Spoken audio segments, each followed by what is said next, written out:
વલ્લભ વિદ્યાનગર સ્થિત ઇસ્કોન મંદિર દ્વારા આણંદથી વિદ્યાનગર સુધીની સતત 20મી જગન્નાથ રથયાત્રા મહોત્સવનું આયોજન આખરી પડાવમાં છે। આ રથયાત્રા માટે ભક્તોને આપતા પ્રસાદના પેકેટ તૈયાર તેમજ અન્ય તૈયારીઓ પણ શરૂ કરી દેવામાં આવી છે। આગામી તારીખ 7મી જુલાઈના રોજ અષાઢી બીજના દિવસે વિદ્યાનગરમાં આવેલ ઇસ્કોન મંદિર દ્વારા દર વર્ષની જેમ આ વર્ષે પણ 20મી રથયાત્રા મહોત્સવનું આયોજન કરવામાં આવ્યું છે।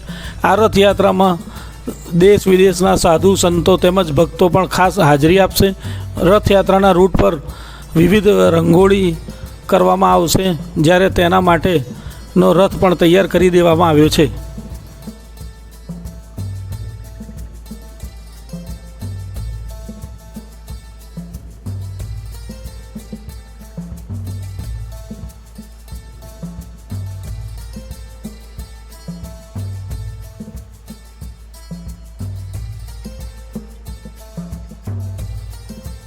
હરે કૃષ્ણ, મારું નામ પ્રેમાનંદ દાસ છે અને ઇસ્કોનમાં હું વાઇસ પ્રેસિડેન્ટ તરીકે સેવા બજાવું છું। અમારી રથયાત્રા 20મી રથયાત્રા છે અને આણંદ પોલીસ સ્ટેશનથી શરૂ થશે અને ઇસ્કોન સુધી આવી અને પછી શાસ્ત્રી મેદાનમાં પૂરી થશે। આ રથયાત્રા માટે 50 ગામની અંદર અમે આમંત્રણ પાઠવ્યા છે અને રસ્તાની અંદર જે જગન્નાથનો પ્રસાદના પેકેટ છે એ અમે 75,000 સાટા પેકેટ બનાવડાયા છે અને અલગ અલગ જગ્યાએ એનું વિતરણ કરવામાં આવશે।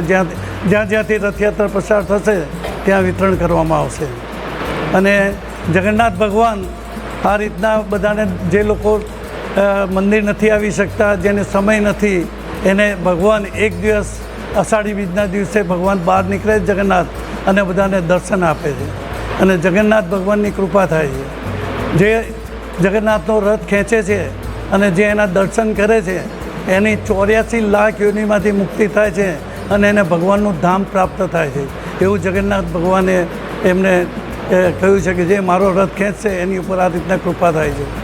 તો આ રીતના આપણી આ 20મી રથયાત્રા આણંદથી પોલીસ સ્ટેશનથી શરૂ થશે અને circuit house, Amul dairy circuit house થઈ અને આપણે ટાઉન હોલ થઈ અને વલ્લભ વિદ્યાનગર રોડ થઈ અને પછી ઇસ્કોન થઈ અને શાસ્ત્રી મેદાનમાં પૂરી થશે અને 16,000 પ્લેટ પ્રસાદ અમે જે લોકો રથયાત્રામાં આવ્યા હોય કે ના આવ્યા હોય એ બધા વ્યક્તિઓ, જેટલા લોકો યાત્રામાં આવ્યા હોય એ બધાના માટે ફૂલ પ્લેટ પ્રસાદની આયોજન કરેલું છે।